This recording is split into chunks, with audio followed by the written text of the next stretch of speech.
Well, I remember stepping off the plane and just being so cold. It was freezing. I got there in November, the first week of November, and I had never experienced such cold before, and it's not even that cold in November in Canada. But it was around freezing, and I remember going out. We would go to the mission home, and they would put us with experienced missionaries, not necessarily our trainers, but missionaries that are in that area of the mission home. And we would go out and tract, and we would street contact, and we would knock on doors, whatever, and just kind of get the feel for missionary work. And I remember going out that night and just freezing, almost freezing to death. But all the other experienced missionaries, they're all saying, "Oh, it's such a lovely day out. It's so nice. It's so warm." And I just remember thinking, like, what did I get myself into? It's so cold. I didn't have like a coat. It was just, it was a mess. But it was great. I went out to my first area, and my first area actually was in Maine. It wasn't in Canada, because a little part of my mission covers Maine. And so I remember being disappointed that I wasn't going to Canada. I traded in all my American dollars for Canadian dollars at the airport, and I was like so ready to go to Canada, and then I was sent to Maine. But it was a very small town, not something that I was used to. I'm from cities, and so it was very opposite to how I'd grown up, but it felt so much like home right when I first got there.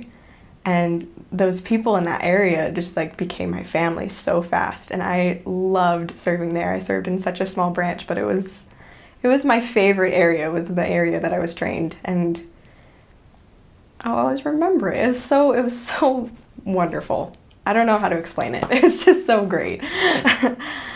I think I was surprised at how hard it was to wake up in the morning.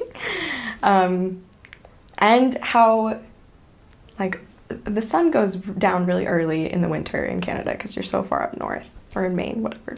And so our work would end very early in the day, like out tracting, because we weren't allowed to be outside after dark, like in certain areas, and unless we had appointments. And so it felt like my days were so short. I was so surprised at how fast I could fall asleep at night and how hard it was to wake up in the morning. I thought it would be a lot more easier, that I would be like, oh, I got like a solid 8-9 hours of sleep. I could just get up and just work. But I could not do that. It was so hard.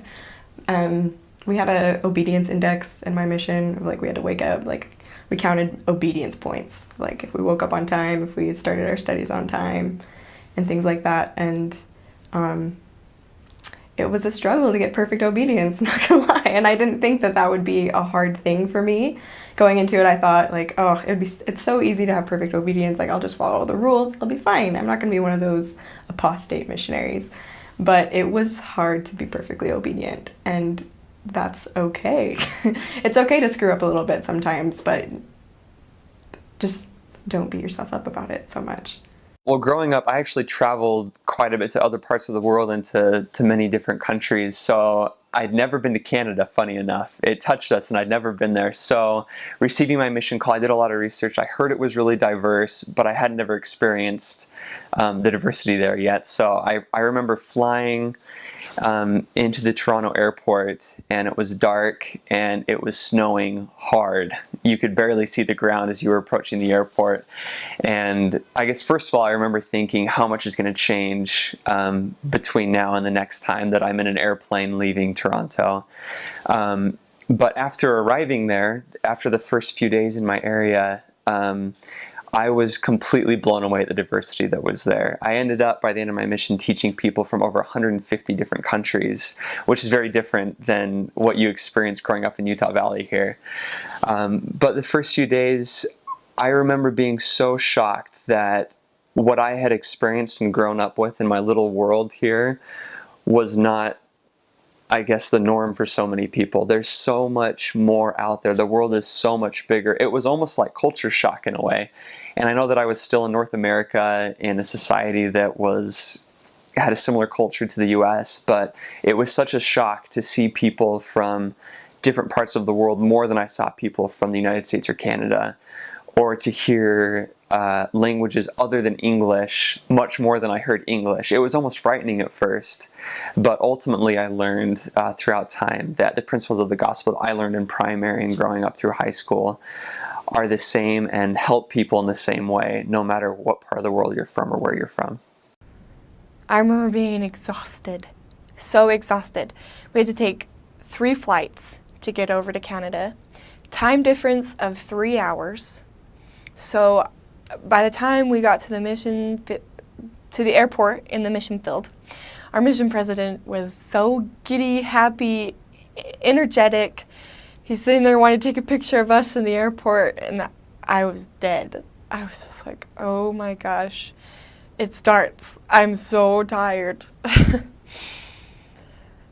But his energy just rubbed off, and I felt so good getting there. It was so exciting. I remember we went to the mission home, and depending on the mission president that you go to, maybe he'll do this. I feel he will. But we go to the mission home with all this new missionaries, and we just kind of have like a little get-together meeting, just letting you know where you'll be going, who your trainers will be, a little bit about the mission, and kind of like a set-off. This is where you'll be going. I remember when I first got there, he had us do role plays, and holy cow, I was nervous to do role plays in front of the mission president when I first met him. But he had us do a knocking role play, and one elder that went up to do the role play first, he went up and knocked on the door.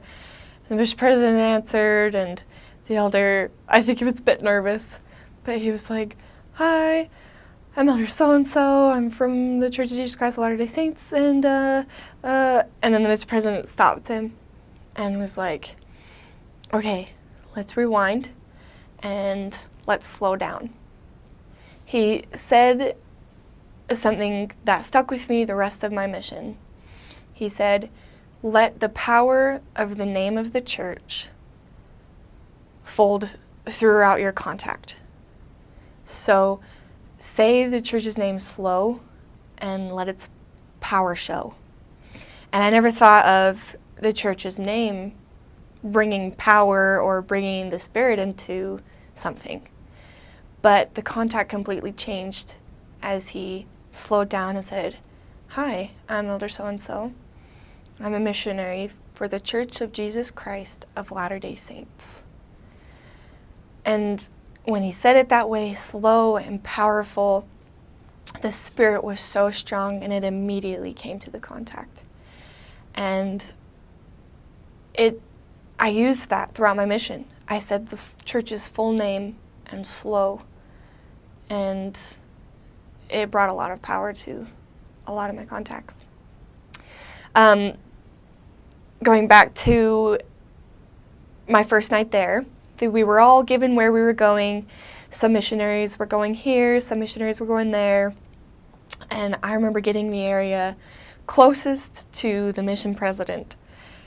And I don't know why, but I guess I was just a bit jealous of these other missionaries that were going to these other islands and these other provinces that just seemed so exotic and cool. And he told me I was going to Sackville, Nova Scotia. And then the sisters live in a little town called Bedford. And I remember telling him, I was like, "I'm so close to the mission home, President." And he was like, "Well, you gotta work your way up." And I remember being so frustrated. I'm like, work my way up to getting to these cool places. But I loved that area. I loved it so much. My trainer was incredible, and the people I met there are some of my closest friends. When my trainer told me that there weren't $1 bills, but that we had loonies and toonies, I thought she was loony. I really did. And I remember being completely shocked that that's a real thing. Loonies and toonies, those are real. on a more spiritual note, I also remember being just kind of awed and definitely humbled by the responsibility I had. I think everyone goes through that at some point, but it was almost immediate how humbling the task before me was. I remember, I also remember feeling like I was in a snow globe because there were no mountains anywhere, and it was just like gray horizons all over. Really pretty, but almost like foreign to me. I thought I was in a snow globe. Got used to it and learned to love it, though. I also remember being really tired. Really, really tired. And everyone was. And when we saw the assistants to the president and our mission president and Sister Scott, it was like this burst of energy that is amazing considering how much work those individuals do on a daily basis. They brought a really bright energy into that airport when we met them. That was pretty cool.